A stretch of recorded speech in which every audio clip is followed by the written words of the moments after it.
Olá, interrompemos a programação para ouvir o porta-voz da Presidência da República. Acompanhe. Na agenda do presidente.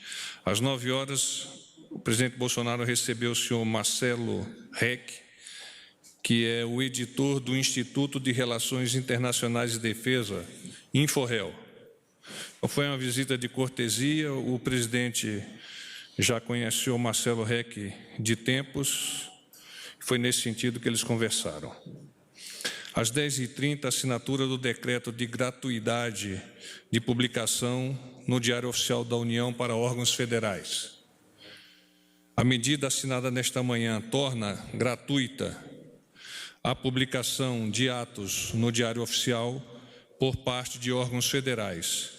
A partir de 1º de novembro, estabelece medidas de modernização da imprensa nacional, caracterizando a busca do governo do presidente Jair Bolsonaro em desburocratizar o serviço público e facilitar a vida de quem deseja empreender no nosso país. Interessante destacar, desde o presidente Ernesto Geisel, nenhum outro presidente visitou a imprensa nacional. Às 14 horas, Paulo Guedes, ministro de Estado da Economia. Como é norma, todas as segundas-feiras, o ministro transmitiu o relatório semanal das atividades econômicas do governo, com ênfase na expectativa de votação no Senado em primeiro turno da nova Previdência. Às 14h30, Tereza Cristina, ministra da Agricultura, Pecuária e Abastecimento, e o secretário especial de Assuntos Fundiários, senhor Naban Garcia. A ministra fez um relatório dos resultados da visita aos 4 países do Oriente Médio, dos quais recentemente ela retornou. Às 15 horas, Wagner Rosário, ministro de Estado da Controladoria Geral da União, tratou de assuntos internos daquela organização. Às 15h30, ministro da Defesa, Fernando Azevedo.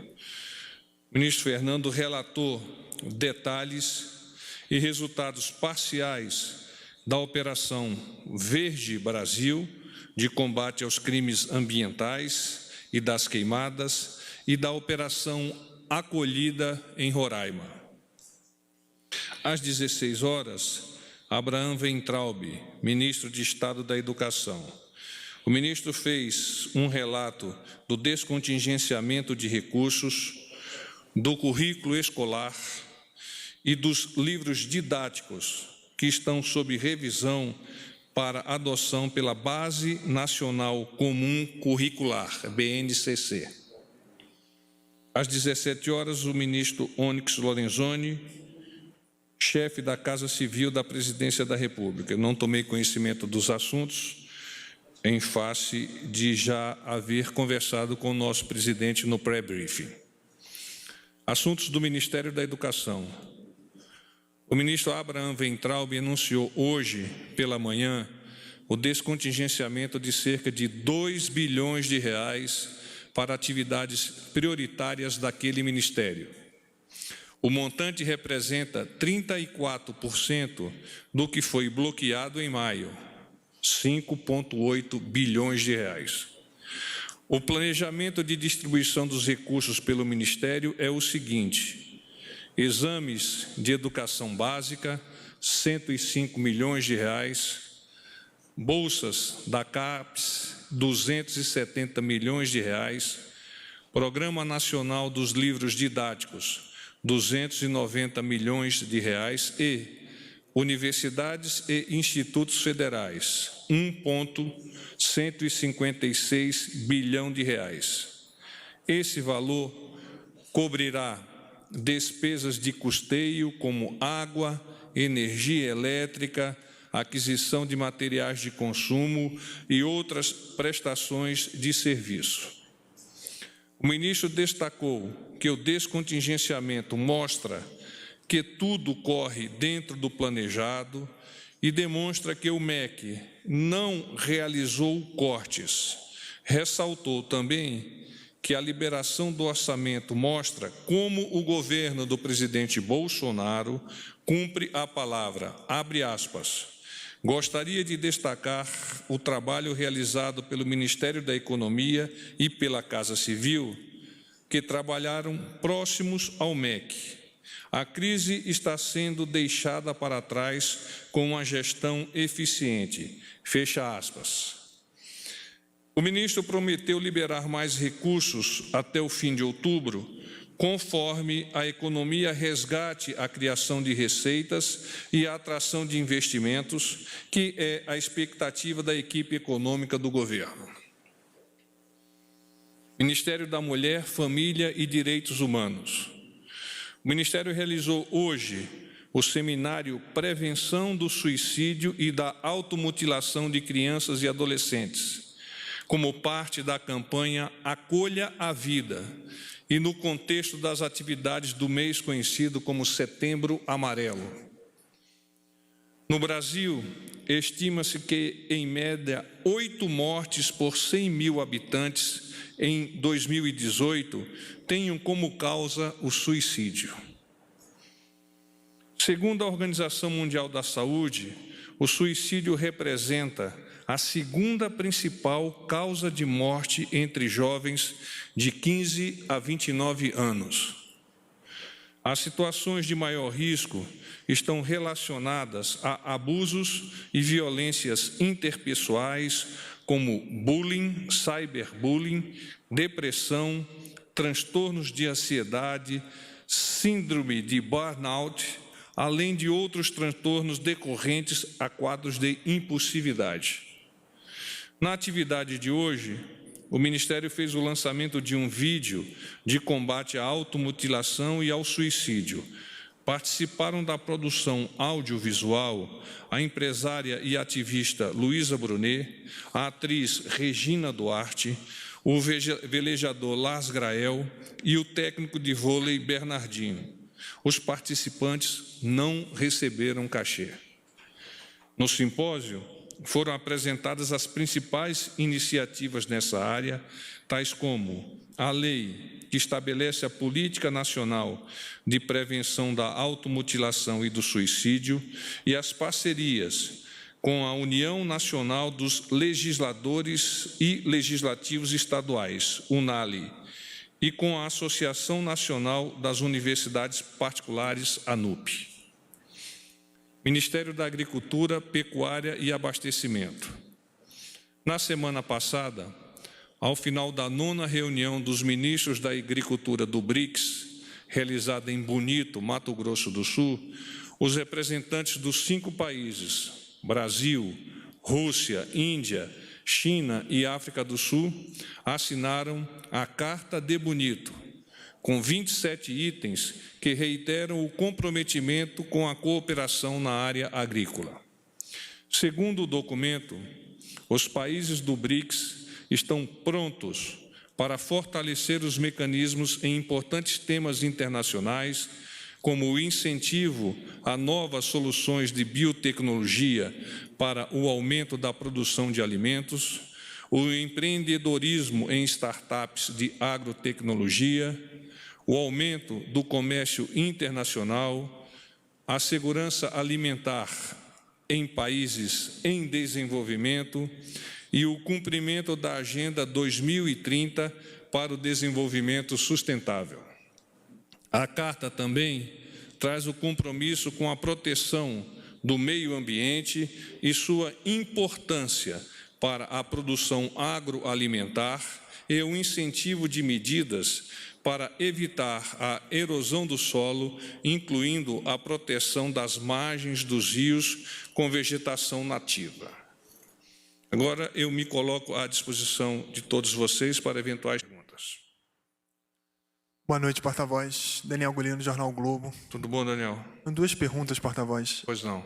A primeira é se já está definida quando vai ser enviada para o Senado a indicação do Eduardo Bolsonaro à embaixada em Washington. Não, ainda não há previsão por parte do senhor presidente da República. em relação a esta data de envio da indicação do nome do deputado Eduardo Bolsonaro.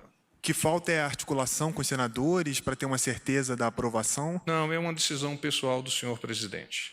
Tá certo.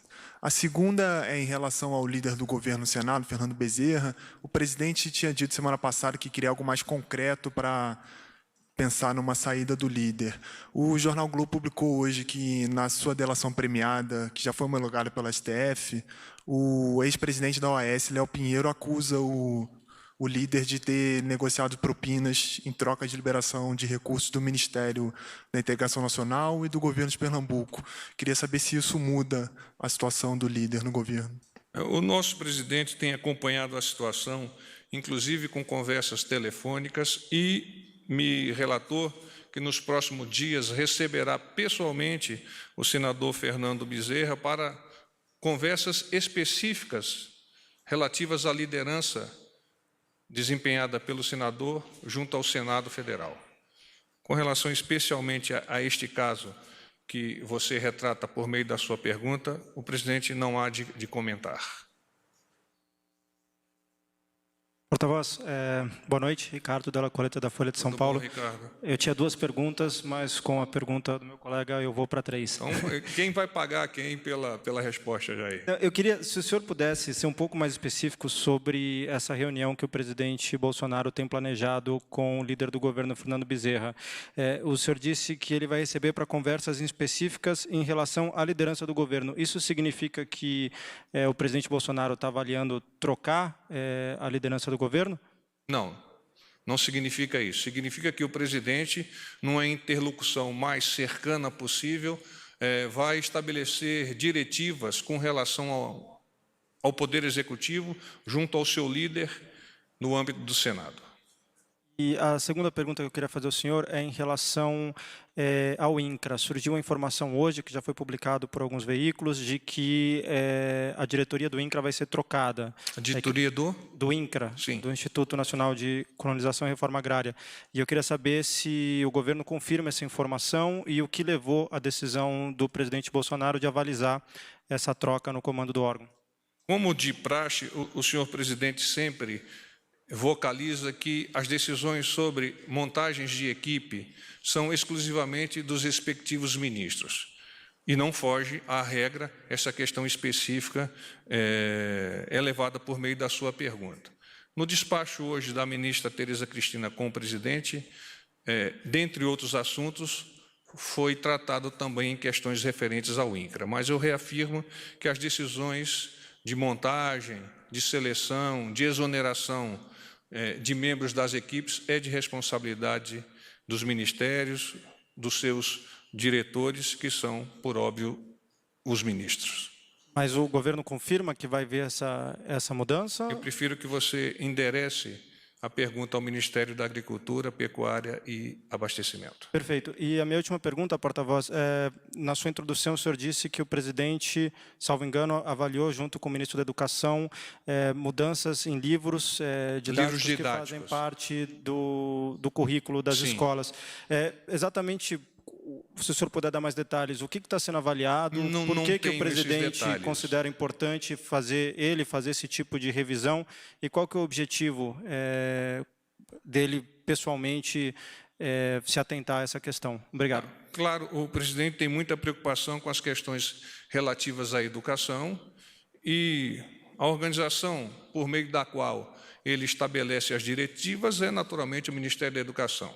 Por consequência, quando o ministro da Educação vem ao encontro do presidente e elabora uma série de temas e discorre sobre esses temas perante o presidente da República, claro que esses aspectos referentes a livros didáticos também estão inseridos e eles devem se adaptar ao BNCC, como eu alavanquei já no início do nosso briefing. Então, é importante, sim, o presidente ter conhecimento daquilo que vem sendo realizado pelos ministérios, principalmente daqueles eventos, daquelas decisões que impactam diretamente a sociedade e, em particular, essa questão da educação que é tão importante para colocarmos o nosso país cada vez mais acelerado rumo a um futuro brilhante. Boa noite, porta-voz. Márcia Fernandes, da Voz do Brasil. Tudo bom? Tudo bem. Queria saber qual a posição do senhor, do governo federal, em relação à provável votação amanhã no Senado da reforma da Previdência. Uma expectativa muito positiva.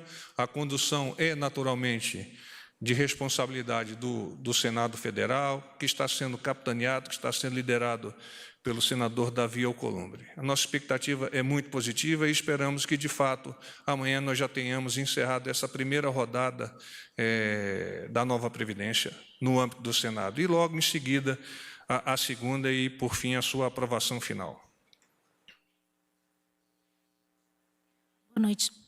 Boa noite, porta-voz Andréia, Tudo Valor bom, Andréia? Econômico. Nessa reunião do presidente com o ministro Paulo Guedes, eles trataram da reforma tributária, porque na semana passada o ministro Paulo Guedes disse que provavelmente nesta semana enviaria o texto do Executivo ao Congresso. Então, se está confirmada essa expectativa, se eles trataram disso? Não, quando eu conversei com o presidente no pré-briefing, o que ele me adiantou foram assuntos da pasta. Se eu tivesse que achar alguma coisa e o porta-voz não pode achar nada, eu acho que houve, de fato, alguma conversa nesse sentido. Mas ele não me relatou e eu prefiro não colocar isso de forma efetiva. Porta-voz, boa noite. Romualdo, da Rádio Jornal do Comércio de Pernambuco. Romualdo. Tudo bem? Por gentileza, o governo, o Palácio do Planalto, criou uma comissão, um grupo de trabalho que está analisando as chamadas fake news. Eu queria saber se são notícias falsas só que envolvem o governo e seus assessores, que envolvem o Congresso Nacional. Qual vai ser o critério de selecionar o que é fake news, o que não é fake news, e se aquilo que envolve também parlamentares, pessoas próximas ao presidente também divulgando notícias falsas. O que a Secretaria Especial de Comunicação da Presidência da República, orientada pelo secretário de Governo, ministro Luiz Eduardo, vem realizando, é o que todos nós fazemos. Nós temos, eu acredito que aqui a maioria possua mídias sociais e na interlocução com as suas mídias sociais você faz uma análise daqueles comentários, eventualmente você contesta o comentário, eventualmente você reforça o comentário. Nada além disto está sendo realizado pela Secretaria Especial de Comunicação. Então, esta suposta criação de um grupo para analisar fake news, ela não se sustenta, porque, de fato, o que ocorre, partindo do trabalho realizado pela SECOM, é uma análise diária das mídias sociais, análise essa que baseia as respostas da SECOM e, eventualmente, são esclarecidas ou iluminadas ao senhor presidente da República. Porta-voz, Manuela Albuquerque, do Metrópolis, tudo bem? Tudo bom. O advogado do Flávio Bolsonaro, filho do presidente, esteve no Alvorada nesse fim de semana. Eu queria saber se o presidente Bolsonaro tem interferido de alguma forma na atuação do advogado em relação ao caso Queiroz. Não, o advogado é advogado do presidente Jair Messias Bolsonaro, que firmou uma procuração para que o advogado o represente no Tribunal Regional Federal 1, no caso da tentativa de assassinato do senhor Adélio ao nosso presidente da República. Obrigada. Porta-voz, boa noite. Augusto, do Correio Brasiliense, tudo bem? Tudo bom. Você é novo, né, no pedaço? Estou aqui poucas vezes. Tá bem. Eu queria voltar na questão da reforma da Previdência. Parte da mídia está dizendo que o governo vai incluir policiais e bombeiros na reforma da Previdência, dos militares, das Forças Armadas. Isso, de fato, vai acontecer? O governo tomou alguma atitude quanto a isso? Não tenho conhecimento, o presidente não me comentou isso. Eu posso, naturalmente, levar a sua pergunta ao presidente. Mas hoje, e em tempos anteriores, ele não comentou comigo essa possibilidade de enlace entre a Previdência dos policiais militares e nós, militares das Forças Armadas. Paz e bem.